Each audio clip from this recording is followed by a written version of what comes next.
பாகியலட்சுமி சீரியலில் அப்கமிங்கில் இப்போ கோபி போயிட்டு பேசிட்டாரு. இந்த ட்ரிப் பிளான் பண்ணதே ராதிகா தான் அப்படின்னு சொல்லிட்டு. இனியா ரொம்ப அப்செட்டாக இருந்தால, அதனால தான் ராதிகா வந்து இந்த மாதிரி பிளான் பண்ணா அப்படின்னு சொல்லும்போது, ஆஸ் யூஷுவல் ராதிகாவை பற்றி தப்பாக தான் பேசிகிட்டு இருக்காங்க ஈஸ்வரி. உடனே வந்து இல்லைம்மா நான் சும்மா சொன்னேன் அப்படின்னா, சரி சரி நான் ஒன்றும் சொல்லலைப்பா ராதிகாவை பற்றி அப்படின்னு சொல்லிட்டு இருக்காங்க. இப்போ ராதிகாவும் இதெல்லாம் பார்த்துட்டு இருக்காங்க. விறுவிறுன்னு வராங்க கோபிக்கிட்ட. கோபி நாளையோட இன்னையோட வந்து நமக்கு பாக்கியா கொடுத்த டைம் முடிஞ்சு போச்சு. 10 நாள் முடிஞ்சிடுச்சு. நாளைக்கு இந்த வீட்டை விட்டு நீங்கள் நான் மயோ 3 பேரும் கிளம்பணும் அப்படின்னு சொன்ன உடனே இனியா ஒரு பக்கம் அழுகிறாங்க, ஈஸ்வரி ஒரு பக்கம் அழுகிறாங்க. எல்லாருக்குமே இது ஷாக்கிங்காக இருக்குது. பட் பாக்கியாவுக்கு இது பெரிய ஷாக்கிங் இல்லை.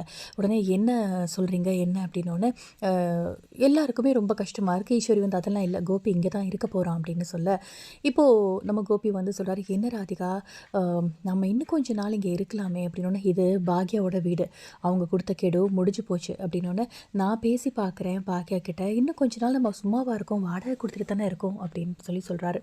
அதெல்லாம் இல்லை கோபி, என்னோட முடிவில் எந்த ஒரு மாற்றமும் இல்லை, நம்ம போகிறோம் அப்படின்னு சொன்ன உடனே ஈஸ்வரி சொல்கிறாங்க, அதெல்லாம் இல்லை கோபி, நீ இங்கே இரு, அவள் வேணா போகட்டும் அப்படின்னு சொல்ல, உடனே முறைக்கிறாங்க பாக்யா. விறுவிறுன்னு வராங்க.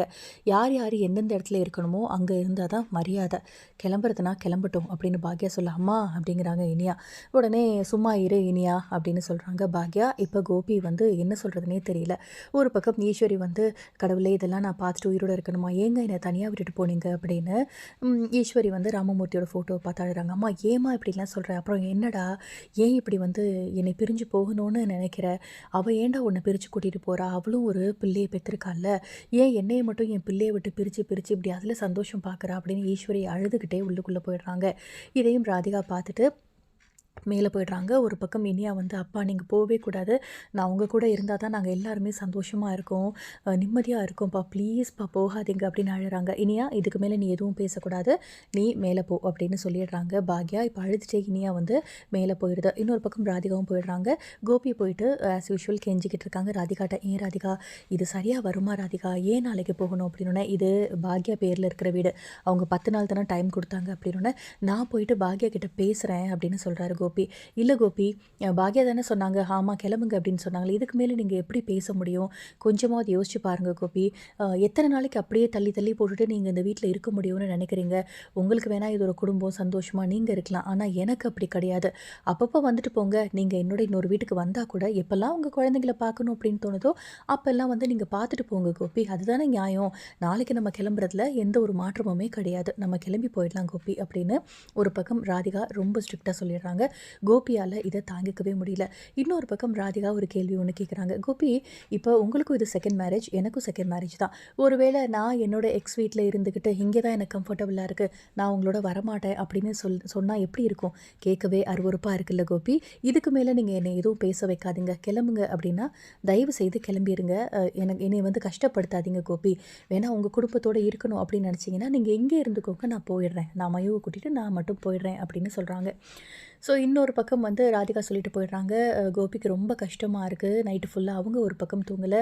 ஸோ இன்னொரு பக்கம் வந்து நம்ம ஈஸ்வரி வந்து அழுதுகிட்டே உட்காந்துருக்காங்க கோபியை பிரிய மனம் இல்லாமல். அதுக்கப்புறம் இனியா வந்து அவங்க அம்மா கிட்ட அழுதுகிட்டே வந்து பேசிகிட்டு இருக்காங்க.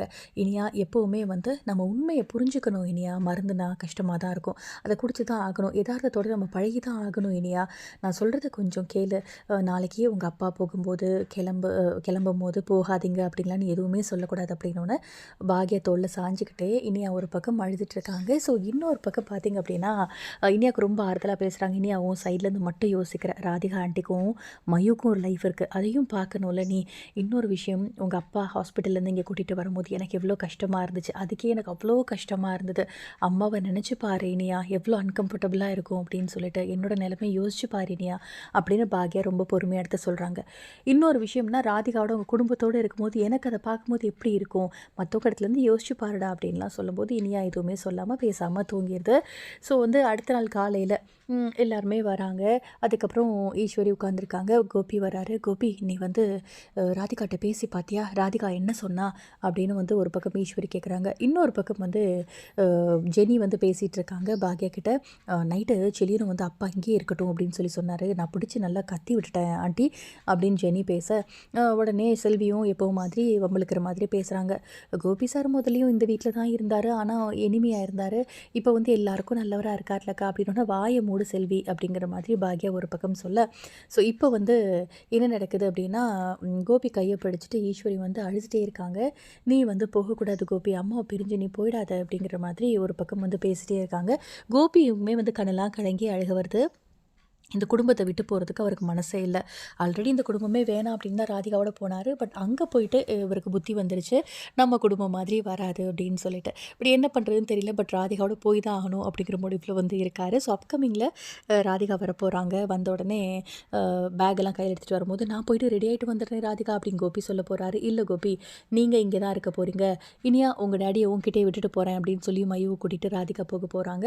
ஸோ ஈஸ்வரியுமே ரொம்ப சந்தோஷப்பட போகிறாங்க. அடுத்து என்ன ட்விஸ்ட் இதில் நடக்க போகுது அப்படிங்கிறதெல்லாம் வெயிட் பண்ணி பார்க்கலாம். இந்த வீடியோ பிடிச்சிருந்தால் லைக் பண்ணுங்கள். இந்த மாதிரி அப்டேட்க்கு மறக்காமல் நம்ம சேனலையும் சப்ஸ்கிரைப் பண்ணிக்கோங்க. Be positive and thank you.